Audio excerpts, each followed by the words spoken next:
Hey daughter, what's up? Wah, wah.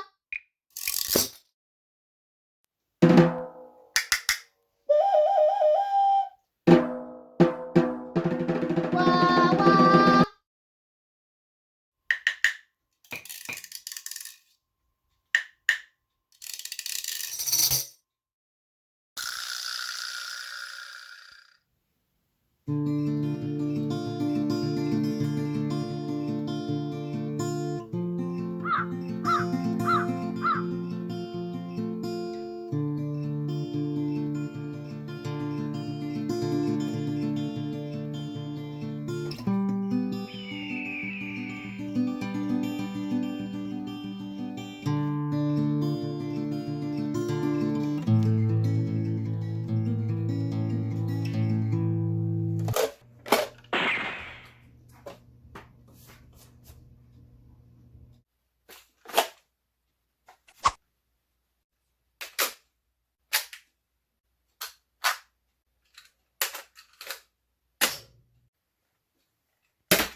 Hello, foam flinging friends and family. It's Daddy, and we're here at Lodi Music, and we're going to talk today about the DZP Pro Mark II. The blaster that doesn't need any modding because it's perfect out of the box, unless you got a lemon. Like us. So some people have gotten their DZP Pro Mark II, and it shoots 150 feet per second out of the box. Other people have gotten their DZP Pro Mark II, and it doesn't shoot 150 feet per second out of the box. Call this a lemon. DZP has been very good, apparently, with returning a blaster and getting you a new one. So good on them. I didn't want to do that. I want to mod it.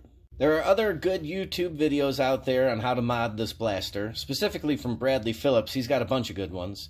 But we're going to do it on the cheap and easy, maybe with things you already have on hand. And we're about ready to go. I got my screwdriver and my coffee from Second Look Books and Brews right down the street here in beautiful Lodi, Ohio. Let's get started. As per usual, we're just going to unscrew stuff and get this blaster apart. There's a couple of tricks. We'll talk about them on the way. First, we're going to start by removing this priming handle, which, if you don't know, has another screw, sort of a secret one, on the other side here. Pull that one, pull these other ones, and let's get that off. So remove it like so. You can see here, this little doohickey here. Leave that on there. It should reset just like that when you put it back together. Next, we're going to remove the rest of the screws throughout this blaster with the exception of this one and this one on the grip handle. Leave those alone. You don't want to unscrew those. The little nuts inside will fall out and rattle around and get stuck in your mechanism. Thanks to Drac for pointing that out for us. I'm going to have a hard time getting this front piece off. We'll talk about that in a minute. But there's also a little tiny tab right here that you're going to want to kind of push in, and it'll butterfly perfectly. Once you have all your screws off, it's going to be kind of hard to get this front piece off. It's just clipped in with little clips there. There we go. You're going to probably, I found it easier to actually start to butterfly my shell and then kind of finagle this off. Once you kind of had it half butterflied and stuck up here, this came off.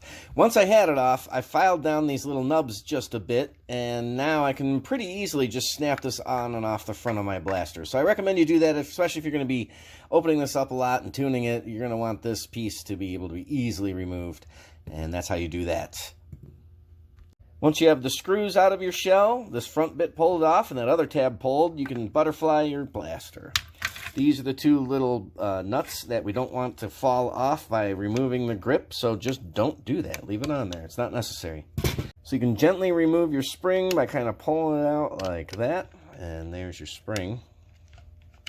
Come right out. Then your whole plunger system can kind of pop right out.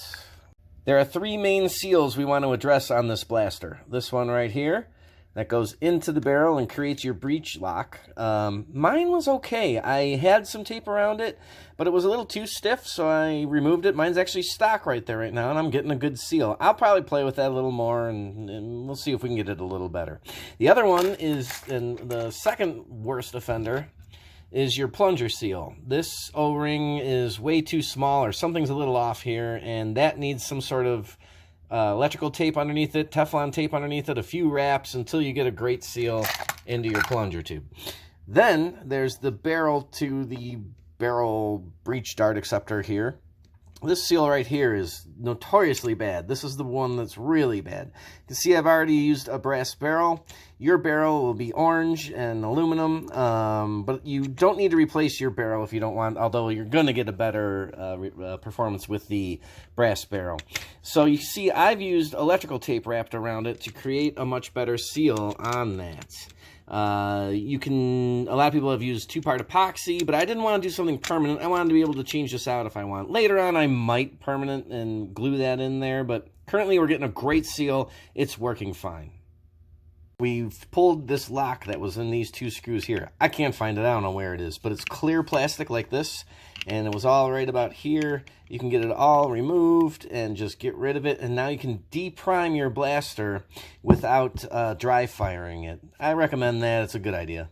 The next upgrade we're going to do is a quick spring spacer. I'm using 1/2-inch PVC pipe. I was called out on a different video that it wasn't 1/2-inch PVC pipe. Here's the piece of pipe that I've used in every video that I've used so far. So here's your information. This is what I can tell you about it. Here you go. 1/2-inch CPVC. You can pause this and figure out if it has any useful information for you. There it all is, including, if it'll focus, there's your UPC. I cut off just a small section of that pipe, and that's going to be my spring spacer that's going to fit right in here. Mine's about half the size of the spring retainer that's in the blaster. There are 3D printed versions of this that extend that retainer and give you the ability to put more compression on your spring.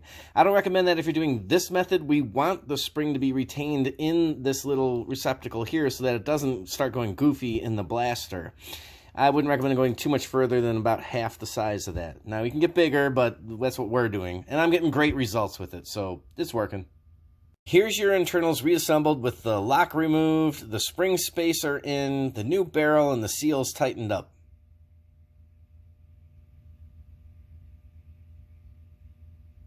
There you go, all reassembled. Mine was hitting about 90 FPS out of the box. With these tune-ups, now we're hitting consistently over 130 FPS out of the box. And I don't have the amount of outliers I had, meaning I'm not having shots fall really short every once in a while.